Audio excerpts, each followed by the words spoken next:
Our friends don't trust us, fear and respect us. We've got a president who's more than happy to criticize America, criticize Christianity, apologize for America, doesn't have the moral clarity and honesty to say even what Cameron in the UK and El-Sisi in Egypt have said, which is Islam has a problem. And that problem is radical Islam. It is time for us, this president says, well, we can just negotiate with them or change their hearts and minds. We won't win this conflict with guns. That is nonsense. Sometimes you have to hunt down and kill terrorists before they come here and kill us.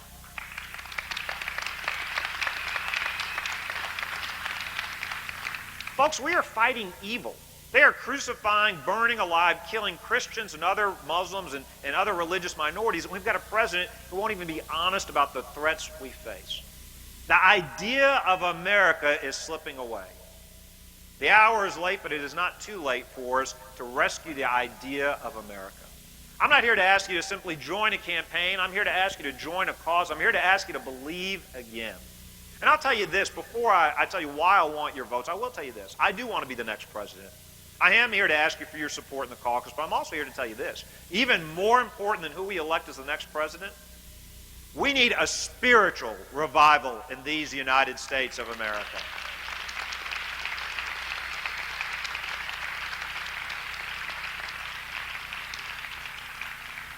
I'm not embarrassed or ashamed to tell you that I'm a Christian. It took me 7 long years, but I accepted Jesus Christ as my personal Lord and Savior when I was a 16-year-old teenager. I tell you that because Christians are under physical assault all over the world. Christian values are under assault right here at home. We need somebody who's willing to stand up and fight for our Christian values. We have a bunch of science deniers on the left. They don't want to say that those unborn babies are babies.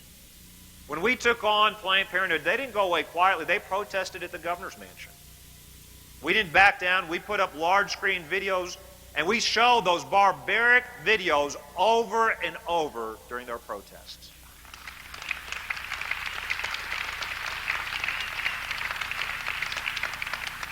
Now the Obama administration has taken us to court. I've said he can send every lawyer he wants. He doesn't have time to watch those Planned Parenthood videos. He has time to sue us. Well, those lawyers better get comfortable in Baton Rouge, because we will take every chance we can to fight to protect innocent human life in the state of Louisiana.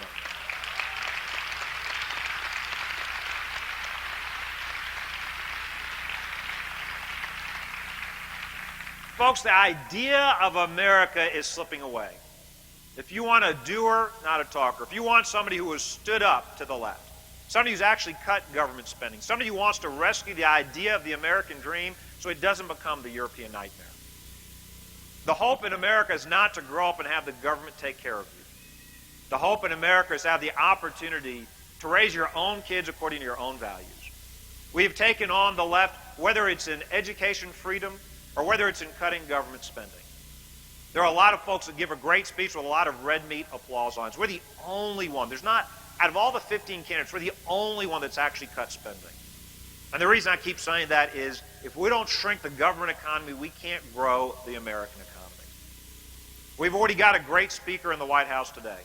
A first-term senator. We can't afford 4 more years of on-the-job training.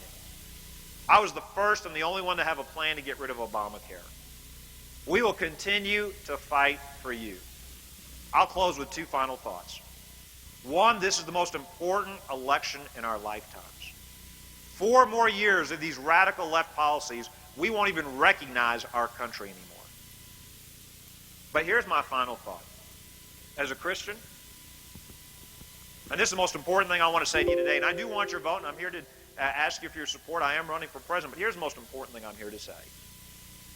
We need to be salt and light in a world that desperately needs us to be salt and light.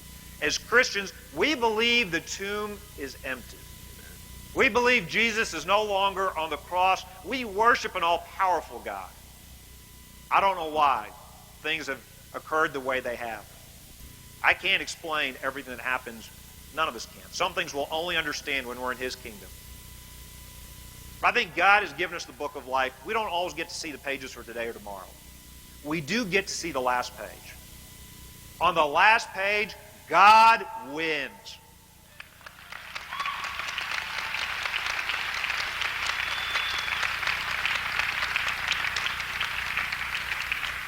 He's beaten death. He's beaten Satan for us. And folks, it reminds me of the Old Testament. Israel, when they were obedient and faithful, they prospered and enjoyed peace. They got complacent, they rebelled, and they suffered. They got humbled, and they repeated that process. In many ways, that's America's history. Churchill said you can always count on the Americans to do the right thing after they've tried every alternative. After these last 7 years, we have tried every alternative. It is time to turn back to God. It is time for we as Christians to be salt and light. Let's go spread that gospel. You could change somebody's life for all of eternity. God bless and thank you all very, very much.